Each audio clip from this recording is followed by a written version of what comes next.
बावजूद कहते मौलाना हमारे घर में बरकत नहीं है, हम परेशान रहते हैं, कारोबार में घाटा है, बीमारियां हमारे घर में स्पीकर की तरह चिपक रही है, ये बीमारी से उठे हैं, वो बीमारी, इस परेशानी से उठे हैं, वो परेशानी, आज हम बीमारी, कल हमारे बीवी बीमार, कल हमारे बच्चे बीमार, हम परेशान हमेशा मुब्तला रहते हैं। आज हमारा ये हाल है। पहले के लोग भी तो होते थे, किसी बुजुर्ग से किसी ने पूछा आज के जमाने में ये बीमारियां होती है क्या पहले जमाने में नहीं होती थी? पहले जमाने के लोग इस तरह से बीमार ना होते थे। और उस अल्लाह वाले ने क्या जवाब दिया, सुनो, पहले के लोग खिलाकर खाते थे, आज के लोग देखा कर खाते हैं। पहले के लोग पहले गरीबों को खिलाते थे। क्या गौसे आज़म के बारे में याद है, निज़ामुद्दीन औलिया के बारे में याद है, खुद नहीं खाते थे, उनकी खानकाह में लंगर बनते थे, लोग हज़ारों की तादाद में आते थे, खाकर चले जाते थे। तो पहले के लोग खिलाकर खाते थे, इसलिए सेहतमंद रहते थे। आज के लोग खाते खाते हैं, इसलिए नई नई बीमारी का मुब्तला होते हैं।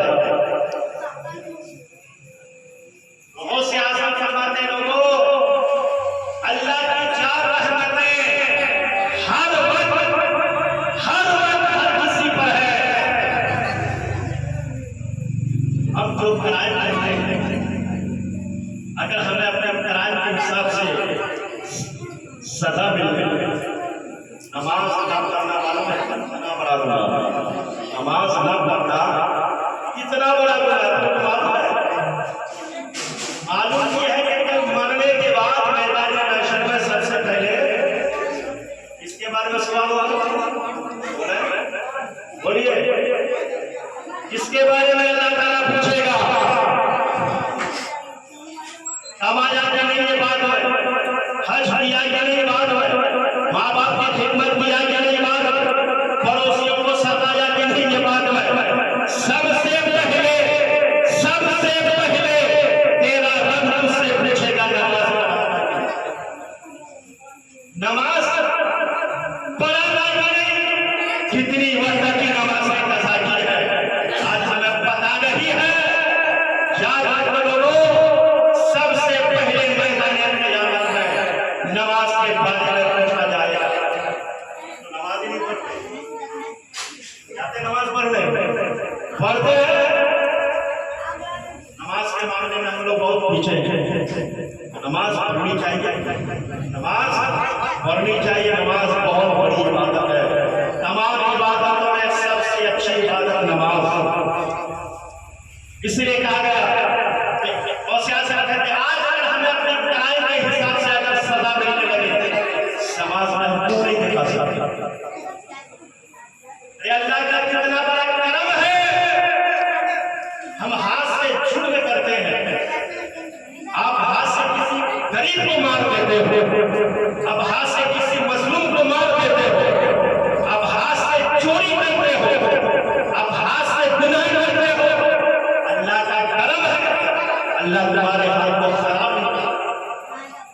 अल्लाह अगर चाहता तुम्हारे हाथ को खराब कर देता, यानी तुम्हारे हाथ में ताकत को लक्ष्य लगता लेकिन जिसके हाथ में लगता उसका हाथ बेकार ना उठता है, ना बैठता, ना उठाया जाता, ना हिलाया जाता।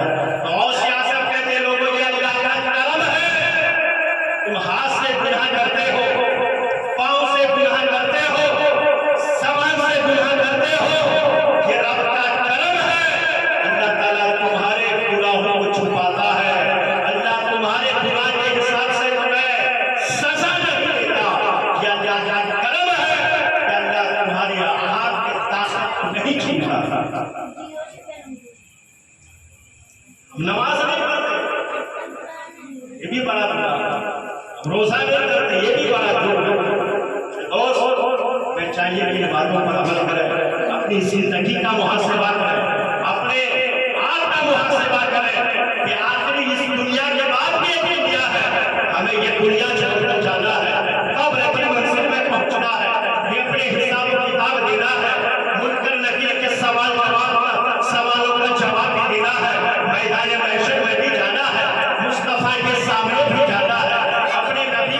प्यारा चेहरा भी दिखाना है, रब को अपने किए का हिसाब भी देना है। मेरे दोस्तों, आज जब हम ये नमाज़ें नहीं पढ़ते, अच्छे अच्छे काम नहीं करते, मरने के बाद अफसोस करेंगे, हाय हाय हमने अपनी जिंदगी को किस चीज में गुजारा। इसलिए कहते हैं लोगों, सुल्तान दीन का फरमान है, इस दुनिया में आने वाला हर इंसान उस दुनिया की खेती का किसान है। मेरे दोस्तों, अपनी आखिरत की फिक्र करें, अपनी कब्र की फिक्र करें। अरे जब तक जिंदगी है सब कुछ तुम्हारे लिए। आज जिंदगी का रिश्ता मुनक़ता हो गया, मौत ने तुम्हारे पंजा को दबोच लिया, रूह ने तुम्हारे जिस्म का साथ छोड़ दिया, फिर ये घर वाले रिश्तेदार अजीज हमारे सब उठाकर कब्रिस्तान में मट्टी के हवाले करके चले आएंगे। वहां पर ना तो बेटा काम आने वाला है, वहां पर ना तो बीवी काम आने वाली है, वहां पर ना तो मां काम आने वाली है, वहां पर उस अंधेरी कोठरी में कोई काम आने वाली नहीं है। आपको मालूम है उस अंधेरी कोठरी में सांप भी होते हैं, बिच्छू भी होते हैं, कीड़े मकोड़े भी होते हैं। वहां अंधेरा होता है, बल्ब का इंतजाम नहीं होता, रोशनी का इंतजाम नहीं होता। इसलिए कब्र पुकार कर कहती है, ऐ मेरे पास आने वालों, मैं अंधेरा घर हूं, मेरे पास आने से पहले रोशनी का चिराग।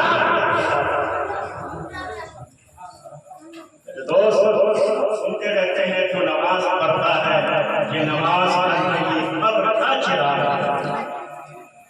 नमाज पढ़ते रहे, नमाज पढ़ने से चेहरे पे नूर होता है, और मर जाओ, मरने के बाद कब्र में यकीन होता है।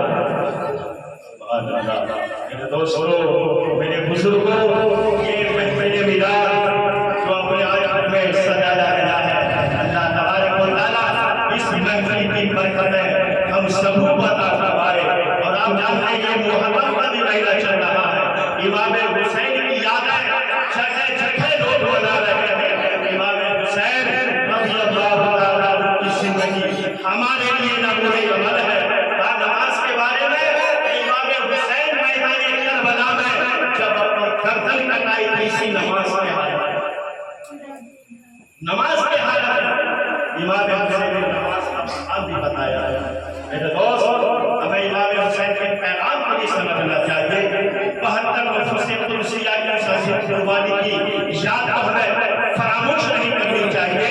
हमें इमाम हुसैन के पैगाम पर अमल करना चाहिए, बुजुर्गों की बातों पर अमल करनी चाहिए, अपनी जिंदगी में हमें निखार पैदा करनी चाहिए, गुनाहों से अपने आप को बचाना चाहिए, अपने वजूद में किरदारे मुस्तफा की रोशनी से अपने वजूद को हमें जगाना चाहिए।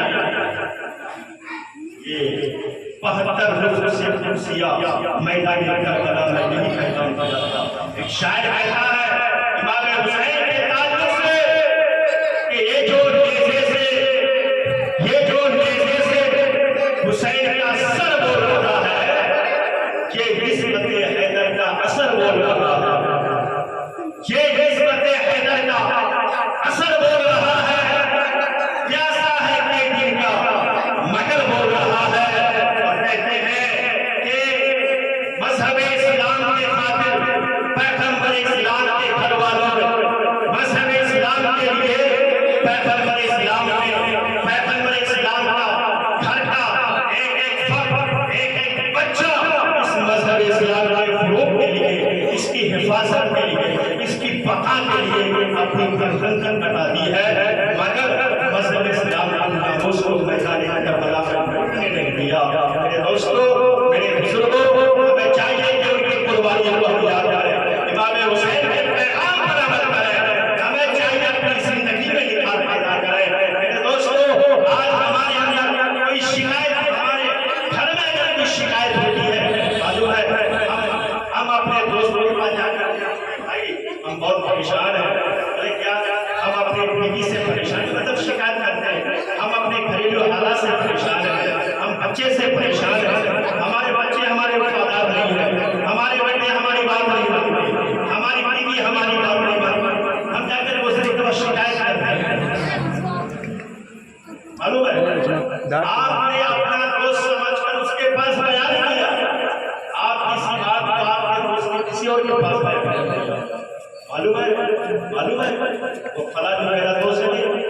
अपनी बीवी से बड़ा परेशान था। उसके बच्चे उसके बाद उसने अपने दोस्त को बताया, उसने अपने दोस्त को बताया, एक हफ्ता नहीं गुजरता दोस्त ये बात पूरे गाँव में फैल जाता है। फिर ऐसा एक वक्त आता है कि वो इंसान उसको अपना दोस्त समझकर अपनी दिल की बात बताई कि वो इंसान गाँव में फैल जाना उसके लिए दुश्वार हो जाता है। इसलिए उसे बात फरमाते हैं लोगों, अपने दिल की बात अगर किसी को बतानी है उससे बताओ जो तेरे रब से ज्यादा तुझ पर मेहरबान। अपनी परेशानी, अपना दुख, अपना दर्द अगर जिसको बतानी हो तेरा रब है, कोई अकेला नहीं सुनता, कोई बात नहीं। वजू बना लो, सुन्नत के मुताबिक वजू बनाओ, मुसल्ला बिछाओ, मस्जिद में जाकर खड़े हो, 2 रकात नमाज पढ़ लो। नमाज पढ़ने के बाद रब की बारगाह में हाथ उठाकर अर्ज़ करो, मौला ऐ परवरदिगार, तू दिलों के हाल को जानता है, तू दिलों के भेद को जानता है। मौला मैं तेरा कमजोर बंदा, मैं तेरा आजीज बंदा, मैं अपने घरेलू हालात से बड़ा परेशान हूँ। ऐ परवरदिगार तू मेरे हालात को जानता है, तू मेरे घरेलू हालात को जानता है। ऐ परवरदिगार बीमारी तू ही देता है, शिफा भी तू ही देता है, रिज़्क़ भी तू ही देता है, सबको तू ही खिलाता है, तू ही सबको पिलाता है, तू ही सबको बांटता है, तू ही सबको खिलाता है। मौला तेरी ज़ात बहुत बड़ी है, मौला तेरा करम बड़ा करम है। ऐ परवरदिगार मैं अपने घर से बड़ा परेशान हूँ, हालात से बड़ा परेशान हूँ। ऐ परवरदिगार मैं तेरी बारगाह में तेरे महबूब का वसीला पेश करता हूँ। ऐ परवरदिगार अपने महबूब के सदक़े मेरी बीवी को हिदायत दे दे, मेरे बच्चे को हिदायत दे दे, मेरी बीवी को सही हिदायत दे दे। मौजूद रब ने कुरान में फरमा दिया है, ऐ मेरे बंदे तेरे मांगने में देरी होगी मगर मेरे अता करने में देरी नहीं। मगर आज हम अल्लाह की बारगाह में अपना मुद्दा बयान नहीं करते हैं, इसलिए कहते हैं बुजुर्गान लोगों बिस्तर पर रोने से बेहतर है मुसल्ले पे रोया जाए, बिस्तर पे आंसू बहाने से बेहतर है रब की बारगाह में आंसू बहाया जाए। अरे जो रब की बारगाह में आंसू बहाता है फिर अल्लाह ताला उसके आंसू के कतरे आएगा नहीं जाएगा। अल्लाह की ज़ात बहुत बड़ी है, हमें अपना ताल्लुक, अपना रिश्ता अल्लाह की ज़ात से मजबूत बनानी चाहिए, अल्लाह के रसूल से मजबूत बनानी चाहिए। सुबह शाम उठते बैठते अपने रब का नाम ले, मुस्तफा का नाम ले। अल्लाह का करम है, वही हमें खिलाता है, वही हमें पिलाता है। अल्लाह की बारगाह में दुआ करें, अल्लाह हमें दुनिया में रखो, ईमान की हालत में रखो, दुनिया से जब भी उठाओ ईमान की हालत में उठाओ। मेरे दोस्त अल्लाह तबारक व तआला जिसके बारे में बताया जाता है कि अल्लाह ताला 70 माह से भी ज्यादा अपने बंदे से प्यार करता है। 70 माह से ज्यादा अपने बंदे से प्यार करता है। अल्लाह ताला